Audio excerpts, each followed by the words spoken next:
നമസ്കാരം മക്കളെ. അപ്പോൾ നമ്മളിന്നിവിടെ നമ്മളുടെ പൊളിറ്റിക്സ് ക്ലാസ്സാണ് എടുക്കാൻ പോകുന്നത്. അപ്പൊ നിങ്ങളുടെ ആദ്യത്തെ ലെസൺ എന്ന് വെച്ച് കഴിഞ്ഞാൽ democracy in the contemporary world എന്നുള്ളതാണ്.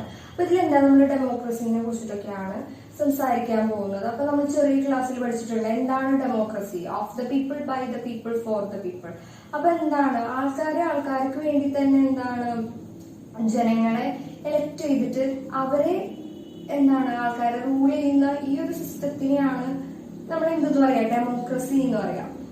അപ്പോൾ ഡെമോക്രസിനെ കുറിച്ചിട്ടാണ് നമ്മൾ ഡിസ്കസ് ചെയ്യാൻ പോകുന്നത്. അപ്പൊ ഇതിലെന്താണ് രണ്ട് കഥകളാണ് പറയുന്നത്. അപ്പൊ ഡെമോക്രസിയുടെ രണ്ട് കഥകളാണ് ഇതിൽ പറയുന്നത്. അപ്പൊ ഒരെണ്ണം എന്ന് വെച്ച് കഴിഞ്ഞാൽ ചിലി എന്ന് പറയുന്ന സ്ഥലത്ത് നടന്നിട്ടുള്ളതാണ്, ഒന്നെന്ന് വെച്ച് കഴിഞ്ഞാൽ പോളണ്ടിൽ നടന്നിട്ടുള്ളതാണ്. അപ്പൊ ഇതിലെന്ന് വെച്ച് കഴിഞ്ഞാല് ഒരു സ്ഥലത്തെ അവസ്ഥ, ചിലിയിലെ അവസ്ഥ നോക്കുകയാണെങ്കിൽ എന്താണ്, ആദ്യം ഒരു ഡെമോക്രാറ്റിക് ആയിട്ടുള്ള ഡെമോക്രസി ഉണ്ടായിരുന്ന ഒരു സ്ഥലമാണ്. പിന്നീട് എന്താണ് ഒരു മിലിറ്ററി കൂപ്പ് വരാണ്. എന്നിട്ട് ഉണ്ടായിരുന്ന ഈ ഒരു ഡെമോക്രസീനെ എടുത്ത് കളഞ്ഞുകൊണ്ട് ഒരു മിലിറ്ററി റൂൾ വന്നു. പിന്നീട് ഡെമോക്രസി എങ്ങനെയാണ് അവർ ആൾക്കാരൊക്കെ കൂടെ തിരിച്ചു പിടിച്ചത്, റീസ്റ്റോർ ചെയ്തത്, അതാണ് ചിലിയുടെ കേസിൽ നോക്കുകയാണെങ്കിൽ. ഇനി പോളണ്ടിന്റെ കേസിൽ എന്താണെന്ന് വെച്ച് കഴിഞ്ഞാൽ ഒരു ഡെമോക്രാറ്റിക് അല്ലാത്തൊരു ഗവൺമെന്റ് ആണ് അവിടെ ഉണ്ടായിരുന്നത്.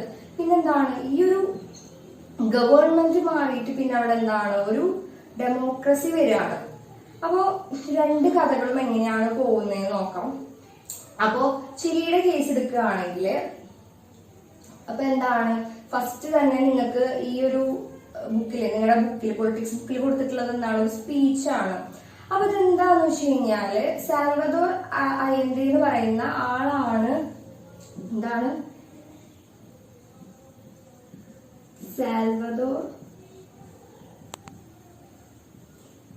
അയൻഡെ.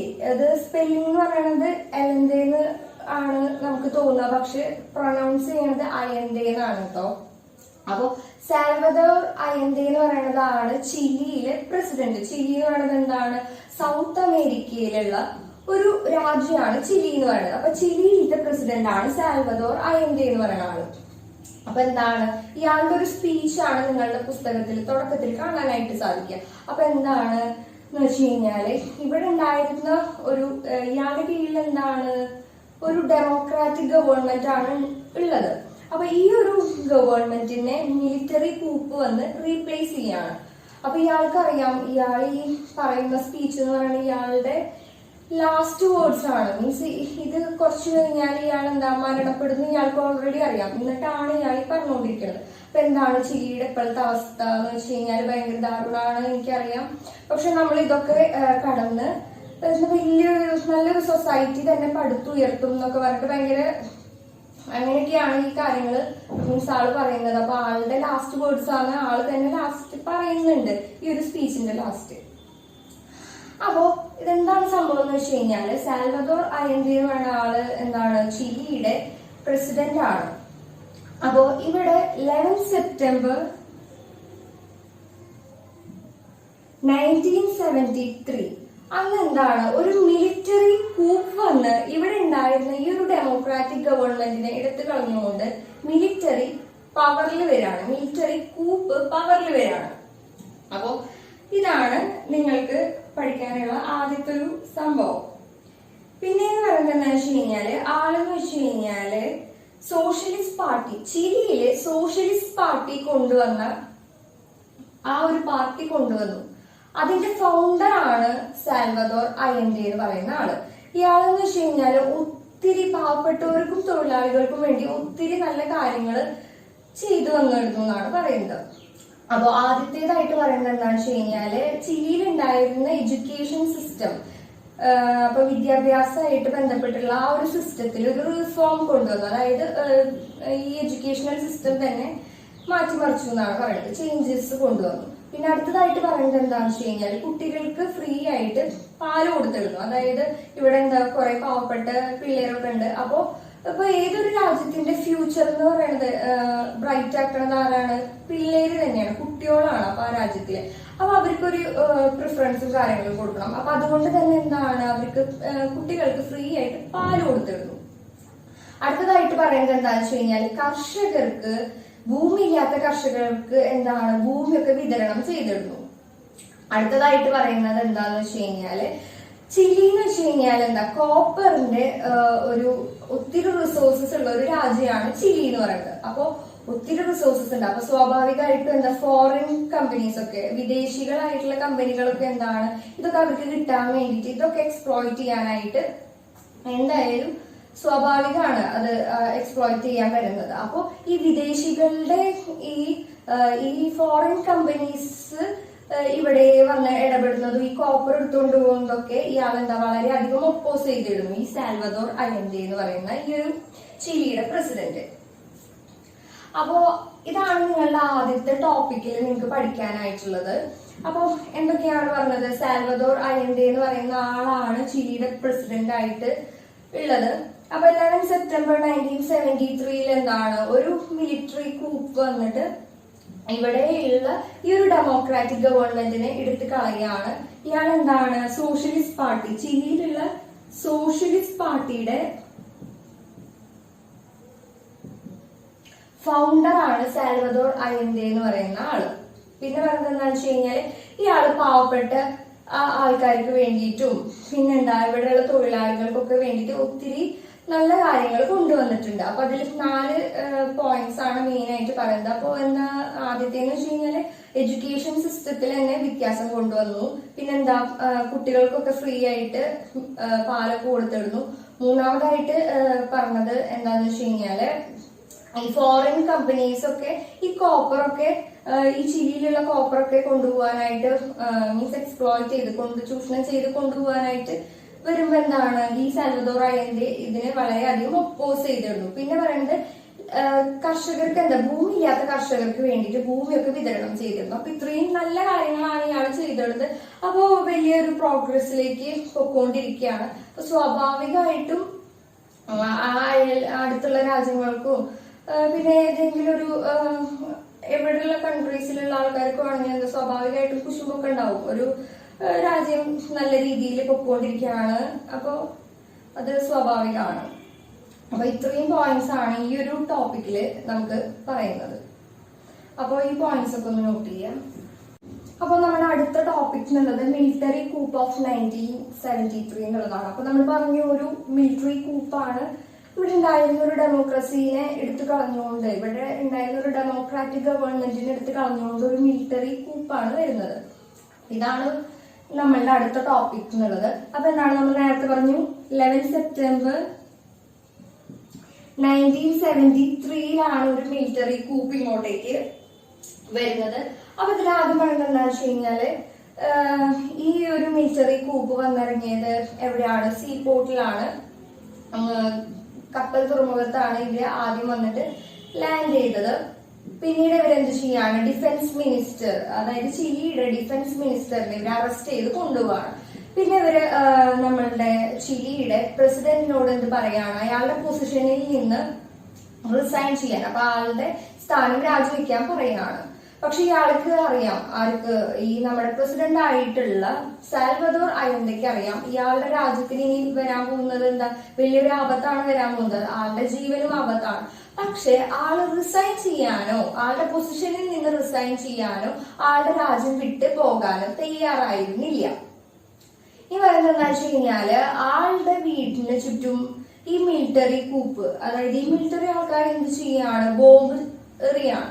അപ്പോ ഈ ഒരു സ്ഫോടനത്തിൽ ഈ ബോംബ് എറിഞ്ഞിട്ട് ഈ മിലിറ്ററി കൂപ്പുകാര് ബോംബ് എറിഞ്ഞിട്ട് ഒരു സ്ഫോടനം ഉണ്ടാക്കി. ആ സ്ഫോടനത്തിൽ എന്ത് സംഭവിക്കുകയാണ്, സാൽവദോർ അയൻഡെ മരിക്കുകയാണ്.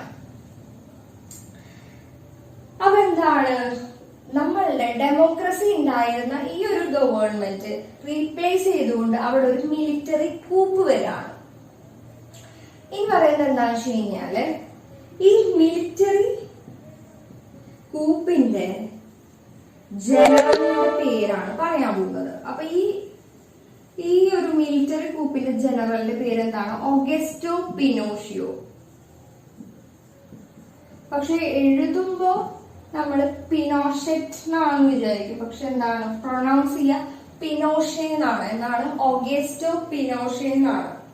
അപ്പോ 11 സെപ്റ്റംബർ 1973 മിലിറ്ററി കൂപ്പ് ചിലിയിൽ വന്നിറങ്ങുന്നത്. അപ്പൊ അതിന്റെ ജനറൽ എന്ന് പറയുന്നത് ആരാണ്, ഓഗസ്റ്റോ പിനോഷെ ആണ്. അപ്പോ ഈ ഒരു മിലിറ്ററി കൂപ്പിനെ ഫണ്ടിങ്ങും കാര്യങ്ങളൊക്കെ ചെയ്യുന്നത് ആരാണ്? ഈ മിലിറ്ററി കൂപ്പിന് ആവശ്യമായിട്ടുള്ള സപ്പോർട്ടും കാര്യങ്ങളൊക്കെ കൊടുക്കുന്നത് USA ആണ്. ആരാണ്? USA ആണ് കൊടുക്കുന്നത്. അപ്പൊ നമ്മൾ നേരത്തെ പറഞ്ഞു, സ്വാഭാവികമായിട്ടും ഒരു രാജ്യത്ത് ഭയങ്കര ഡെവലപ്മെന്റ് ഒക്കെ നടന്നുകൊണ്ടിരിക്കുമ്പോ ബാക്കി ആൾക്കാർക്ക് അസൂയ ഉണ്ടാവും. അപ്പൊ ഈ USA ഇതുപോലെ ഭയങ്കര അസൂയ തോന്നുകയാണ് ഈ ചിലിയുടെ ഈ ഡെവലപ്മെന്റ് കാര്യങ്ങളൊക്കെ കണ്ടിട്ട്. അപ്പൊ ചിലിനെ തകർക്കാൻ വേണ്ടിയിട്ടാണ് ഈ ഒരു മിലിറ്ററി കൂപ്പിനെ ഫണ്ട് ചെയ്തിട്ട് ഇങ്ങോട്ടേക്ക് വിടുന്നത്. ആര്? നമ്മുടെ USA. അപ്പോ എന്താണ് സംഭവിക്കുന്നത്? പിനോഷെ പ്രസിഡന്റ് ആയി മാറാണ്.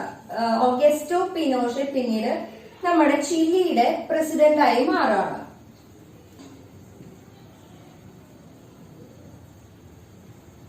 എന്നിട്ട് ഇയാൾ എന്ത് ചെയ്യാണ്? ഏകദേശം 17 വർഷത്തോളം ചിലി ഭരിക്കുകയാണ് ചെയ്യുന്നത്.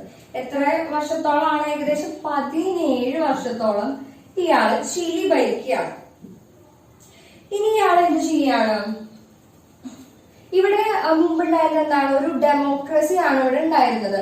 അപ്പൊ ഈ ഡെമോക്രസി ഈ ചിലിയിലോട്ട് റീസ്റ്റോർ ചെയ്യണം, അതായത് തിരിച്ച് ഡെമോക്രസി ചിലിയിലോട്ട് കൊണ്ടുവരണം എന്ന് ആഗ്രഹിച്ചിടുന്ന ആൾക്കാര്, അയന്തേനെയൊക്കെ സപ്പോർട്ട് ചെയ്തിടുന്ന ആൾക്കാർ ഇയാൾ എന്താണ് ചെയ്തിടുന്നത്? ടോർച്ചർ ചെയ്ത് കൊന്നിടുന്നു എന്നാണ് പറയുന്നത്.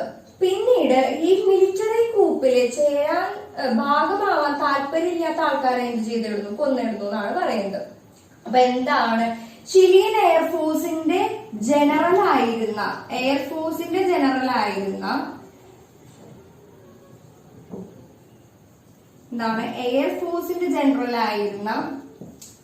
ആൽബർട്ടോ ബാഷലെറ്റ്.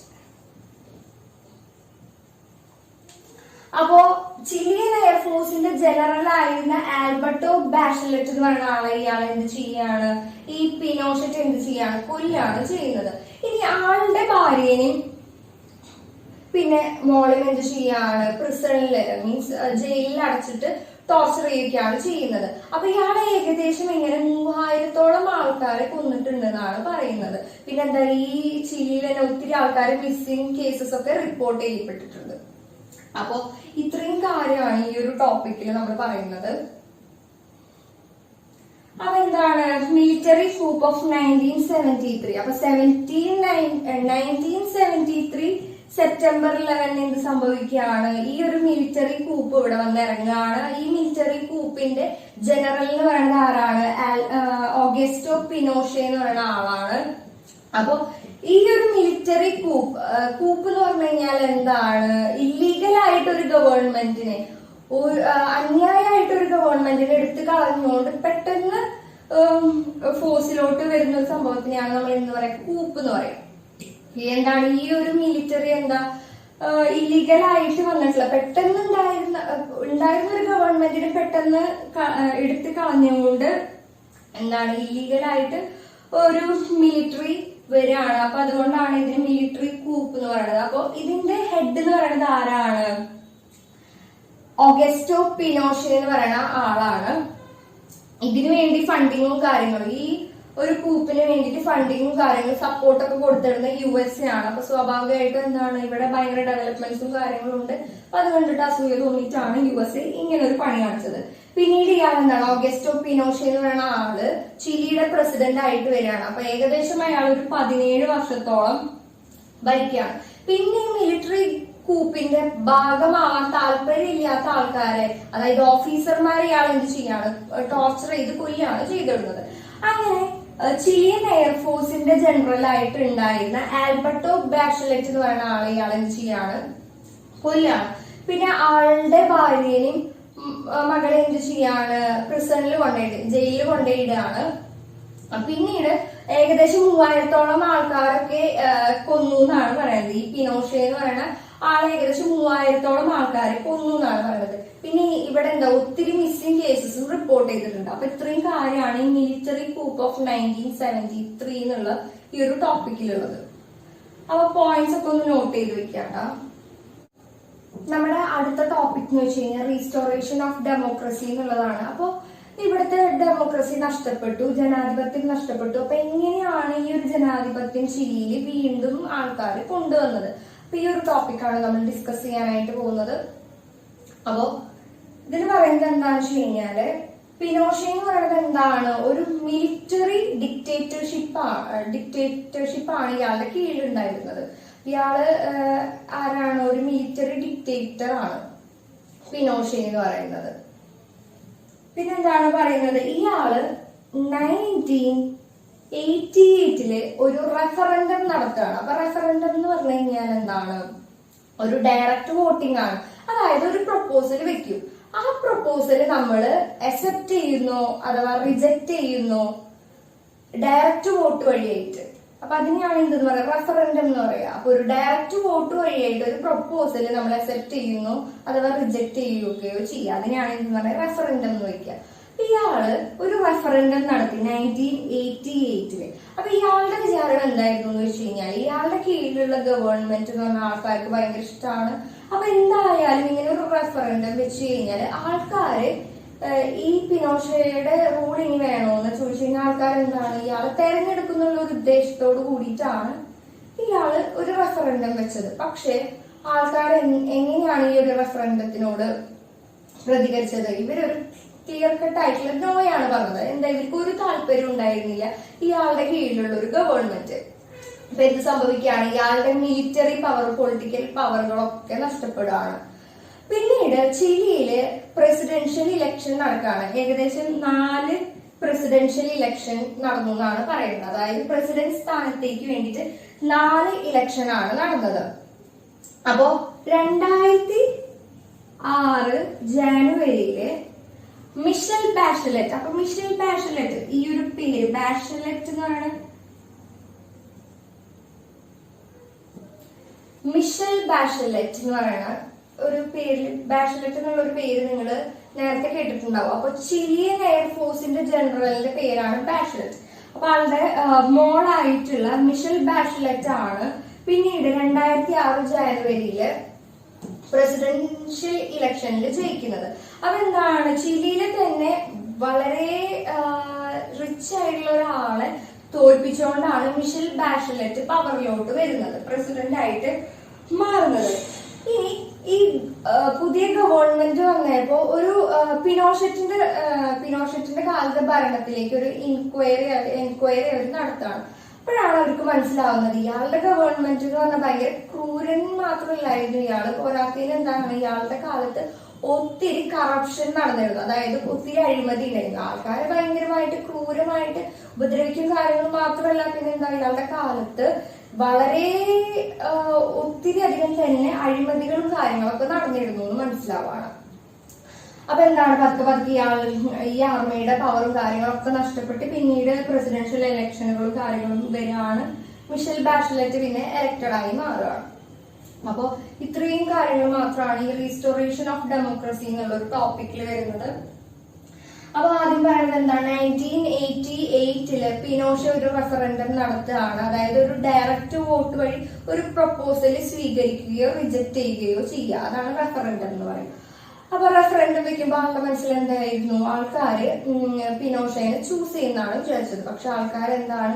ഇയാളുടെ കീഴിലുള്ള ഒരു ഗവൺമെന്റിനോട് നോയാണ് പറയുന്നത്. അപ്പൊ ഇത് വഴിയായിട്ട് ഇയാളുടെ പവേഴ്സും, മിലിറ്ററി പവറും പൊളിറ്റിക്കൽ പവേഴ്സും എല്ലാം നഷ്ടപ്പെടുകയാണ്. അപ്പോ ഇതിനുശേഷം എന്താണ്? ചിലിയിൽ ഒരു 4 പ്രസിഡൻഷ്യൽ ഇലക്ഷൻ നടക്കുകയാണ്. അപ്പൊ പ്രസിഡന്റ് സ്ഥാനത്തേക്ക് ഇലക്ഷനുകൾ നടക്കുകയാണ്. അപ്പൊ ഒത്തിരി പാർട്ടികൾക്ക് പങ്കെടുക്കാനായിട്ട് സാധിച്ചെടുത്തു. പിന്നീട് 2006 ജാനുവരിയില് മിഷൽ ബാഷലറ്റ് എന്ന് പറയുന്ന സ്ത്രീ എന്തായിട്ട് മാറുകയാണ്? ചിലിയുടെ പ്രസിഡന്റ് ആയിട്ട് മാറുകയാണ്. ഇനി ഒരു പ്രത്യേകതയും കൂടി ഉണ്ട്. ലാറ്റിൻ അമേരിക്കയില് ആദ്യത്തെ ഡിഫൻസ് മിനിസ്റ്റർ കൂടിയാണ്, വുമൺ ഡിഫൻസ് മിനിസ്റ്റർ കൂടിയാണ് മിഷൽ ബാഷലറ്റ്. അപ്പൊ ആദ്യമായിട്ട് ലാറ്റിൻ അമേരിക്കയില് ഡിഫൻസ് മിനിസ്റ്റർ ആയിട്ട് വന്ന ഒരു വുമൺ ആണ് ആദ്യമാണ് മിഷൽ ബാഷലറ്റ് എന്ന് പറയുന്നത്.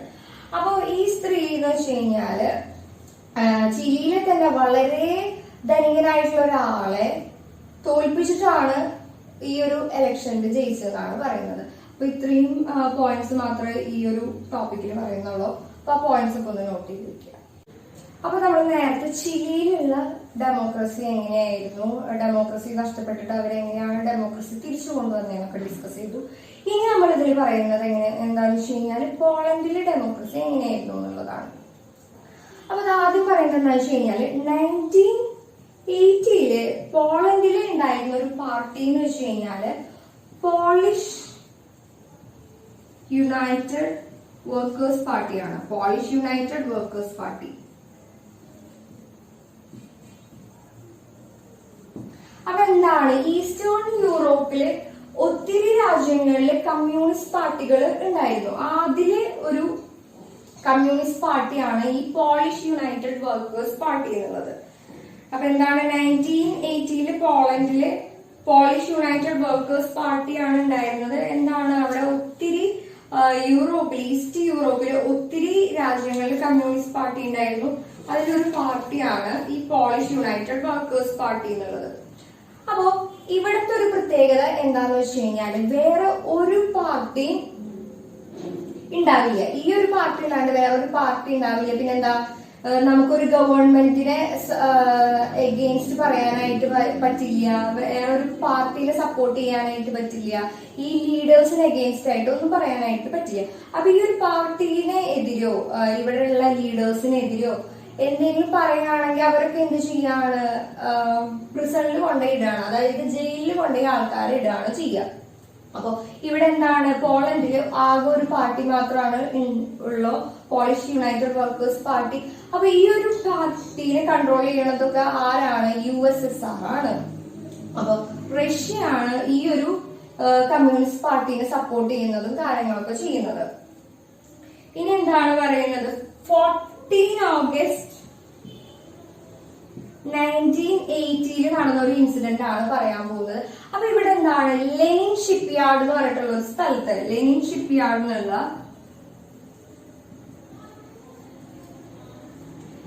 ഡാൻസിനുള്ള ഒരു സിറ്റിയില് എന്താണ് ഒരു സ്ട്രൈക്ക് നടന്നുകൊണ്ടിരിക്കുകയാണ്. അപ്പൊ ഈ ഒരു സ്ട്രൈക്കിന് കാരണം എന്താന്ന് വെച്ച് കഴിഞ്ഞാല് അവിടെ ഉണ്ടായിരുന്ന ഒരു ക്രെയിൻ ഓപ്പറേറ്റർ ആയിട്ടുള്ള, അവിടെ ലെനിൻ ഷിപ്പ്യാർഡില് ക്രെയിൻ ഓപ്പറേറ്റ് ചെയ്യുന്ന ഒരു സ്ത്രീനെ ഇല്ലീഗലായിട്ട് ജോലിയിൽ നിന്ന് പിരിച്ചുവിട്ടെടുക്കുകയാണ്. അപ്പൊ ഇവിടെയുള്ള ആൾക്കാരൊക്കെ വർക്കേഴ്സ് ഒക്കെ കൂടിയിട്ട്, ഇവിടെയുള്ള തൊഴിലാളികളൊക്കെ കൂടിയിട്ട് എന്ത് ചെയ്യാണ്, ഒരു സമരം നടത്തുകയാണ്. അപ്പൊ ഇതാണ് ഈ 14 ഓഗസ്റ്റ് 1980 ഒരു ഇങ്ങനൊരു സംഭവം നടന്നുകൊണ്ടിരിക്കുകയായിരുന്നു. അപ്പൊ ഈ സ്ത്രീനെ എന്താണ് തിരിച്ചെടുക്കണം എന്ന് പറഞ്ഞിട്ടാണ് ഈ ഒരു സമരം നടക്കുന്നത്. അപ്പോ എന്താ പറയുന്നത്, 14 ഓഗസ്റ്റ് 1980 ലെനിൻ ഷിപ്പ്യാർഡിൽ ഡാൻസ് എന്നുള്ള ഒരു സിറ്റിയില് ക്രെയിൻ ഓപ്പറേറ്റർ ആയിട്ടുള്ള സ്ത്രീനെ ഇല്ലീഗലായിട്ട് നിയമവിരുദ്ധമായിട്ട് എന്താണ് ജോലിയിൽ നിന്ന് പിരിച്ചുവിട്ടെടുക്കുകയാണ്. അപ്പൊ ഈ സ്ത്രീനെ തിരിച്ചെടുക്കണം എന്ന് പറഞ്ഞിട്ട് എന്താണ് അവിടെയുള്ള തൊഴിലാളികളൊക്കെ കൂടെ ഒരു സമരം നടത്തുകയാണ്. ഇനി പറയുന്നത് എന്താണെന്ന് വെച്ച് കഴിഞ്ഞാല് പോളണ്ടില് സ്ട്രൈക്ക് ഒക്കെ നടത്തുക എന്ന് വെച്ച് കഴിഞ്ഞാൽ ഇല്ലീഗലാണ്, അതായത് നിയമവിരുദ്ധമാണ്. ഇവിടെ ഈ ഒരു പാർട്ടി മാത്രമാണ് ഇവിടെ നിലനിൽക്കുന്നത്. ഈ പാർട്ടീനെ ഇൻഡിപെൻഡന്റ് ആയിട്ട് ആർക്കും എന്താണ് ഒരു സ്ട്രൈക്കും കാര്യങ്ങളൊന്നും നടത്താനായിട്ട് പറ്റില്ല. പിന്നെ ഇവിടെ എന്താണ് ഒരു ട്രേഡ് യൂണിയനുകളും കാര്യങ്ങളും ഒന്നും നടത്താനായിട്ട് പാടില്ല, ഓർഗനൈസേഷൻസും കാര്യങ്ങളും ഒന്നും ഉണ്ടാവാനായിട്ട് പാടില്ല. അപ്പോ എന്താണ് നമ്മൾ പറഞ്ഞത്, സ്ട്രൈക്ക് നടക്കാണ് ഇവിടെ. അപ്പോ ഇനി നമ്മൾ പറയാൻ പോകുന്ന ഒരു ഇൻസിഡന്റ് 1976 നടന്നൊരു ഇൻസിഡന്റ് ആണ്. അപ്പൊ ഇവിടെ എന്താണ് 1976 ലെക് വലേഷ,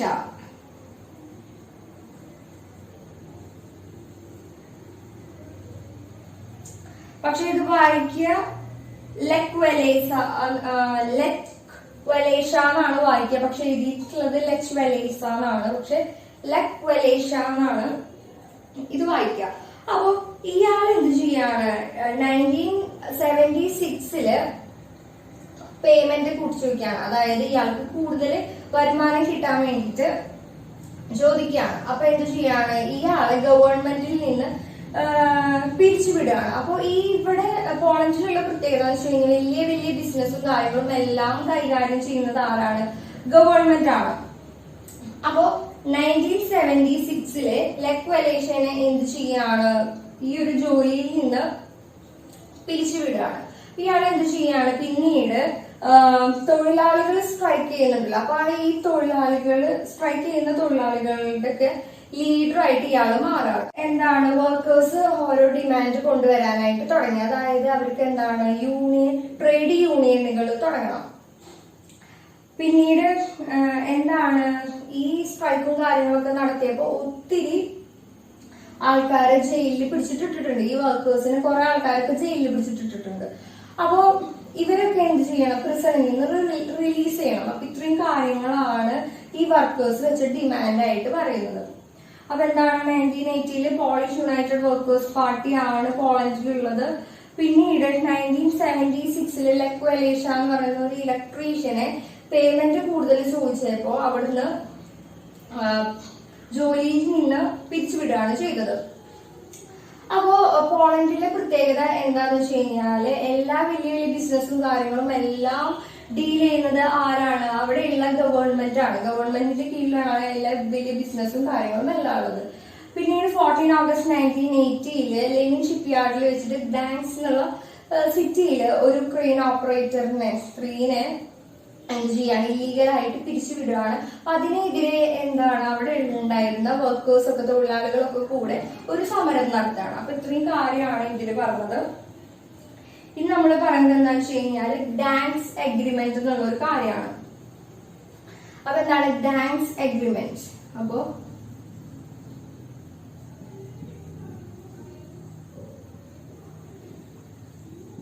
അപ്പൊ ഇതിൽ പറയുന്നത് എന്താണെന്ന് വെച്ച് കഴിഞ്ഞാല് ഇവരുടെ ഈ ഒരു സ്ട്രൈക്ക് നിർത്തണമെങ്കിൽ 21 കാര്യങ്ങൾ ഡിമാൻഡ് ചെയ്തിട്ടുള്ള ഒരു എഗ്രിമെന്റ് ഉണ്ട്. ഈ ഒരു എഗ്രിമെന്റ് ആര് സമ്മതിക്കണം? പോളണ്ടിലുള്ള ഈ ഒരു ഗവൺമെന്റ് സമ്മതിക്കണം. അപ്പോ നിവൃത്തിയില്ലാണ്ട് എന്ത് ചെയ്യാണ്, പോളണ്ടിലുള്ള ഗവൺമെന്റ് ഈ ഒരു ഗ്ഡാൻസ്ക് അഗ്രിമെന്റ് അഗ്രി ചെയ്യാണ്, സമ്മതിക്കുകയാണ്. അപ്പോ പണ്ടെന്ന് വെച്ച് കഴിഞ്ഞാല് എങ്ങനെയാണ്, ഇവിടെ ട്രേഡ് യൂണിയനുകളും കാര്യങ്ങളും ഒന്നും പാടില്ല. ഇപ്പോന്ന് വെച്ച് കഴിഞ്ഞാല് എന്താണ്, ഈ ഒരു അഗ്രിമെന്റ് സൈൻ ചെയ്തു. അപ്പൊ അതുവഴിയായിട്ട് ലെക് വലേഷ ഒരു സോളിഡാരിറ്റിന്ന് പേരുള്ള ഒരു പുതിയ ഒരു ട്രേഡ് യൂണിയൻ പോളണ്ടിൽ കൊണ്ടുവരാണ്. അപ്പൊ കമ്മ്യൂണിസ്റ്റ് ആയിട്ടുള്ള ഒരു സ്റ്റേറ്റിൽ ആദ്യമായിട്ട് വരുന്ന ഒരു ട്രേഡ് യൂണിയനാണ് എന്ത്, സോളിഡാരിറ്റി എന്ന് പറയുന്നത്. അപ്പൊ സോളിഡാരിറ്റിക്ക് ഒരു പ്രത്യേകതയുണ്ട്. അപ്പൊ കമ്മ്യൂണിസ്റ്റ് സ്റ്റേറ്റിൽ വരുന്ന ആദ്യത്തെ ഒരു ട്രേഡ് യൂണിയൻ ആണ് സോളിഡാരിറ്റി എന്ന് പറയുന്നത്. പിന്നെ ഈ ഒരു സോളിഡാരിറ്റിയുടെ കീഴിൽ എത്ര മെമ്പേഴ്സ് വരാണ്? 1 crore മെമ്പേഴ്സ് വരാണ്. അതായത് ഏകദേശം 1 കോടി ആൾക്കാരാണ് ഈ ഒരു സോളിഡാരിറ്റി എന്നുള്ള ഈ ഒരു സംഭവത്തില് മെമ്പേഴ്സ് ആവുന്നത്. പിന്നെ പറയുന്നത് എന്താണെന്ന് വെച്ച് കഴിഞ്ഞാല് ഇവിടെ ഉണ്ടായിരുന്ന ജനറൽ ആയിരുന്നു ആര്? ജനറൽ ജാറുസെൽസ്കി. അപ്പോ ഇവിടത്തെ ജനറൽ ആരായിരുന്നു? ജാറുസെൽസ്കി എന്ന് പറയുന്ന ഒരു ആളാണ്. അപ്പൊ ഇയാളുടെ കീഴിലുള്ള ഗവൺമെന്റ് എന്ന് പറഞ്ഞു കഴിഞ്ഞാല് വളരെയധികം അഴിമതിയും കാര്യങ്ങളൊക്കെ നിറഞ്ഞിട്ടുള്ളതായിരുന്നു. ഇവിടെ വേറൊരു പാർട്ടിക്കും ഒരു സ്ഥാനവും കാര്യങ്ങളും ഇല്ല. അപ്പൊ ആരാണ് ജനറൽ ജാറുസെൽസ്കി എന്ന് പറയുന്ന ആളാണ് ഇവിടുത്തെ ഒരു ജനറൽ എന്ന് പറയുന്നത്. അപ്പൊ ഇയാൾ എന്ത് ചെയ്യാണ്? മാർഷ്യൽ ലോസ് കൊണ്ടുവരാണ്. അപ്പൊ മാർഷ്യൽ ലോസ് എന്ന് പറഞ്ഞു കഴിഞ്ഞാൽ എന്താ, പട്ടാള ഭരണം വരുമ്പോ ഒത്തിരി ലോസും കാര്യങ്ങളൊക്കെ കൊണ്ടുവരും. അപ്പൊ ഒരു കൂട്ടം റൂൾസ്, റെഗുലേഷൻസ് കാര്യങ്ങളും കൊണ്ടുവരും. അപ്പൊ അതിനെയാണ് എന്തെന്ന് പറയാം, മാർഷ്യൽ ലോസ് എന്ന് പറയാം. അപ്പൊ ഈ ജാറുസെൽസ്കി എന്ന് പറയുന്ന ആളെന്താണ്, ഈ പോളണ്ടില് ഒത്തിരി മാർഷ്യൽ ലോസ് കൊണ്ടുവരികയാണ്. പിന്നെ ഇയാൾ എന്ത് ചെയ്യാണ്, ഇവർക്ക് കൊടുത്ത ഫ്രീഡവും കാര്യങ്ങളൊക്കെ തിരിച്ചെടുക്കുകയാണ്. അപ്പൊ എന്താണ് 1988 ഈ സോളിഡാരിറ്റി ഒരു സമരം നടത്താണ്. അപ്പൊ ഇവരെ കുറെ ആൾക്കാരെ കൊണ്ടുപോയി പ്രിസണിൽ കൊണ്ടുപോയിട്ടു. പിന്നെന്താണ്, ഇവർക്ക് ഉണ്ടായിരുന്ന ഫ്രീഡവും കാര്യങ്ങളൊക്കെ എടുത്തുകൊണ്ടുപോയി. അപ്പൊ ഇവരെന്ത് ചെയ്യാണ്, 1988 സോളിഡാരിറ്റി ഒരു സമരം നടത്താണ്. അപ്പൊ ഈ ഗവൺമെന്റിന്റെ അവസ്ഥ എന്ന് വെച്ച് കഴിഞ്ഞാല് സോവിയറ്റ് യൂണിയനിൽ നിന്നുള്ള സപ്പോർട്ടും കാര്യങ്ങളൊക്കെ വളരെ കുറവായിരുന്നു. USSRന്റെ കീഴിലായിരുന്നല്ലോ അവരുടെ ഈ ഗവൺമെന്റ് ഉണ്ടായിരുന്നു, ഈ പോളിഷ് യുണൈറ്റഡ് വർക്കേഴ്സ് പാർട്ടി ഉണ്ടായിരുന്നു. അപ്പൊ അവരുടെ ഭാഗത്തു നിന്നുള്ള സപ്പോർട്ടും കാര്യങ്ങളൊക്കെ കുറവായിരുന്നു. പിന്നെ എക്കണോമി എന്താണ്, ഇവര് സാമ്പത്തികമായിട്ട് ഇവര് വളരെ മോശമായിട്ടിരിക്കുന്നു, പോളണ്ട് മോശമായിട്ടിരിക്കുന്ന ഒരു അവസ്ഥയാണ്. അപ്പൊ എന്താണ് ഇവരുടെ ഈ ജാറുസെൽസ്കി എന്ന് പറയുന്ന ജനറലിന്റെ കീഴിലുണ്ടായിരുന്ന ഈ ഒരു ഗവൺമെന്റ് ഇവിടെ തകരാണ്. പിന്നീട് ഏപ്രിൽ 1988 ഇലക്ഷൻ നടക്കുകയാണ്. അപ്പോ ഇലക്ഷൻ നടന്നപ്പോ 100 സീറ്റില് 99 സീറ്റും ആർക്ക് കിട്ടി? നമ്മുടെ സോളിഡാരിറ്റിക്ക് കിട്ടിയെന്നാണ് പറയുന്നത്. പിന്നീട് 1990 ഒക്ടോബറില് എന്താണ് ഫസ്റ്റ് പ്രസിഡൻഷ്യൽ ഇലക്ഷൻ നടക്കുകയാണ്. പണ്ടെന്ന് വെച്ച് കഴിഞ്ഞാൽ പോളണ്ടില് എന്താണ് ആകെ ഒരു പാർട്ടി മാത്രമേ ഉണ്ടായിരുന്നുള്ളൂ. ആരെയും ചൂസ് ചെയ്യാനായിട്ട് റെപ്രസെന്റേറ്റീവ്സിനും കാര്യങ്ങളും ചൂസ് ചെയ്യാനായിട്ട് പറ്റില്ല. പുതിയ ഗവൺമെന്റ് നമുക്ക് സെലക്ട് ചെയ്യാനായിട്ട് പറ്റില്ല, ഒന്നും പറ്റില്ല. അപ്പൊ എന്താണ് 1990 ഒക്ടോബറിലാണ് ആദ്യമായിട്ടുള്ള ഒരു പ്രസിഡൻഷ്യൽ ഇലക്ഷൻ എവിടെ വരുന്നത്? പോളണ്ടിൽ വരുന്നത്. അപ്പൊ 1990 ഒക്ടോബറില് പോളണ്ടില് എന്ത് വരികയാണ്? ഫസ്റ്റ് പ്രസിഡൻഷ്യൽ ഇലക്ഷൻ നടക്കുകയാണ്. അതുവഴിയായിട്ട് ലെക് വലേസ അതിന്റെ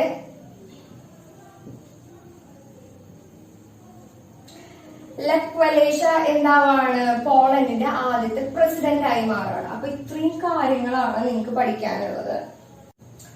ടു ഫീച്ചേഴ്സ് ഓഫ് ഡെമോക്രസി എന്നുള്ളതാണ് നമ്മുടെ അടുത്ത ടോപ്പിക്. അപ്പൊ ഇതിൽ പറയുന്നത് എന്താണെന്ന് വെച്ച് കഴിഞ്ഞാല് ചിലിയും പോളണ്ടില് രണ്ട് രാജ്യത്ത് നോക്കുകയാണെങ്കിൽ എന്താണ് നോൺ ഡെമോക്രാറ്റിക് ഗവൺമെന്റ്സ് ഉണ്ടായിരുന്നു. അപ്പൊ ആ രണ്ടെണ്ണം തമ്മില് എന്തൊക്കെ സിമിലാരിറ്റീസ് ആണ്, എന്തൊക്കെ ഡിഫറൻസസ് ഉണ്ടെന്നാണ് നമ്മൾ പറയാൻ പോകുന്നത്.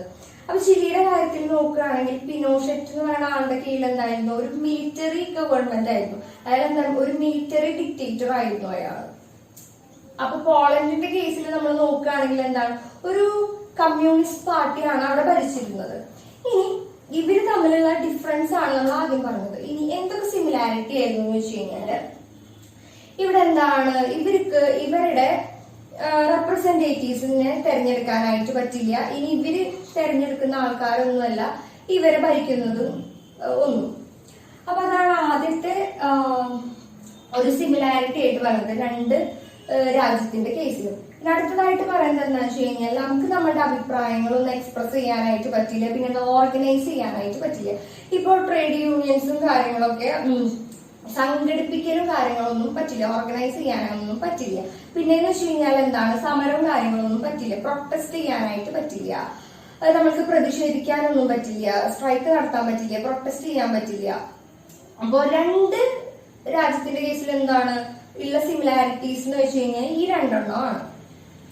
ഇനി നമ്മൾ രണ്ട് രാജ്യത്തിലും ഉണ്ടായിരുന്ന ഡെമോക്രാറ്റിക് ആയിട്ടുള്ള ഗവൺമെന്റ്സ് കൺസിഡർ ചെയ്യുകയാണെങ്കിൽ അപ്പൊ ചിലിയിലാണെങ്കിൽ ആരുണ്ടായിരുന്നു? അയന്തെ ഉണ്ടായിരുന്നു, സാൽവദോർ അയന്തെ ഉണ്ടായിരുന്നു. പിന്നെ എന്താണ് പോളണ്ടിന്റെ കേസ് എടുക്കുകയാണെങ്കിൽ ആരായിരുന്നു? ലെക് വലേസ ഉണ്ടായിരുന്നു. ഇനി നമ്മൾ ചിലിയിൽ തന്നെ നോക്കുകയാണെങ്കിൽ എന്താണ് മിഷൽ ബാഷലെറ്റ് ഉണ്ടായിരുന്നു.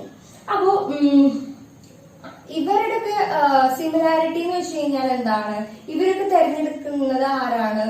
ആൾക്കാർ തന്നെയാണ്. അപ്പൊ ഇവര് സിറ്റിസൺസ് തെരഞ്ഞെടുക്കുന്ന ആൾക്കാർ തന്നെയാണ്, റെപ്രസെന്റേറ്റീവ്സ് ആയി തെരഞ്ഞെടുക്കുന്ന ആൾക്കാർ തന്നെയാണ് അവരെ ഭരിക്കുന്നത്. പിന്നെ എന്താണ് നമുക്ക് നമ്മുടെ അഭിപ്രായങ്ങളും കാര്യങ്ങളും പറയാനായിട്ട് പറ്റും.